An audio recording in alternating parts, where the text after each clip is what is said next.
Ignatius Jonan merupakan salah satu tokoh birokrat dan pemimpin bangsa yang kiprahnya banyak memberikan inspirasi bagi aparatur sipil negara, khususnya dalam pengawalan nilai-nilai berakhlak. Sebagai pejabat publik, beliau pernah menjabat sebagai Direktur Utama PT Kereta Api Indonesia atau KAI, Menteri Perhubungan, hingga Menteri Energi dan Sumber Daya Mineral. Dalam setiap jabatan yang diembannya, Jonan dikenal sebagai sosok yang tegas, visioner, berintegritas, serta berkomitmen kuat dalam membangun tata kelola pemerintahan dan pelayanan publik yang lebih baik.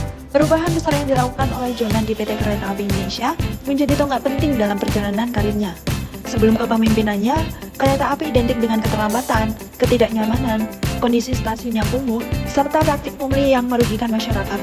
Namun, melalui kepemimpinan Jonan, PT KAI bertransformasi menjadi perusahaan transportasi modern yang mengedepankan ketepatan waktu, kenyamanan, serta pelayanan yang ramah.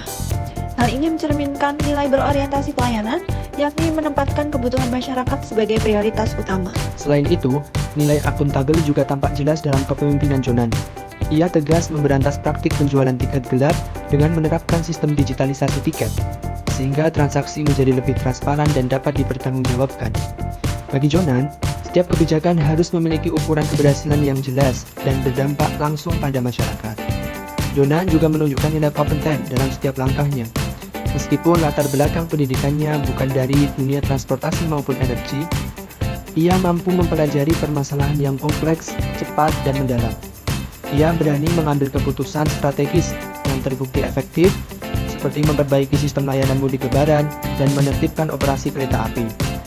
Kompetensinya bukan hanya dalam pengetahuan, tetapi juga dalam manajemen, komunikasi, serta keberanian untuk berinovasi.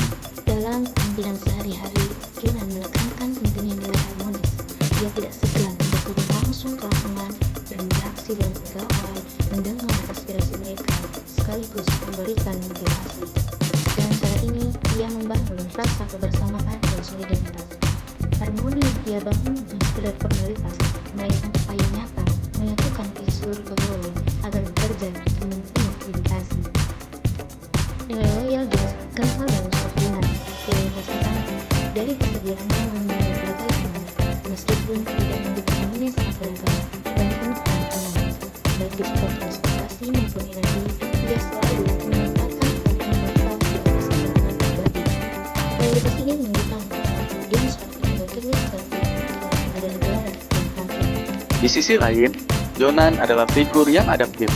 Ia tidak terpaku pada cara lama, melainkan terbuka terhadap teknologi dan inovasi baru. Salah satu contohnya adalah digitalisasi sistem tiket kereta yang membuat pelayanan lebih cepat dan bebas calo.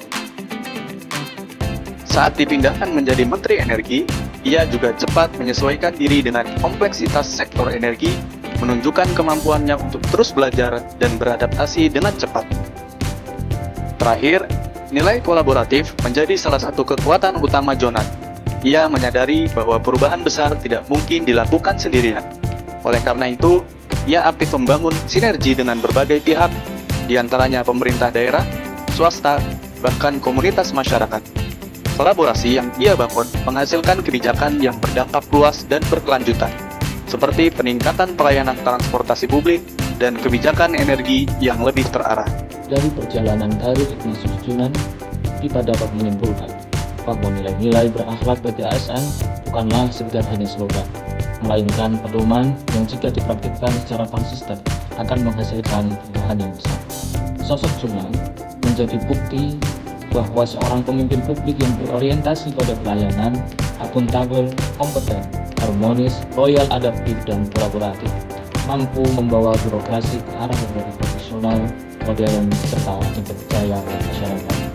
Ignatius Jonan telah menunjukkan bahwa reformasi birokrasi bukanlah hal yang mustahil.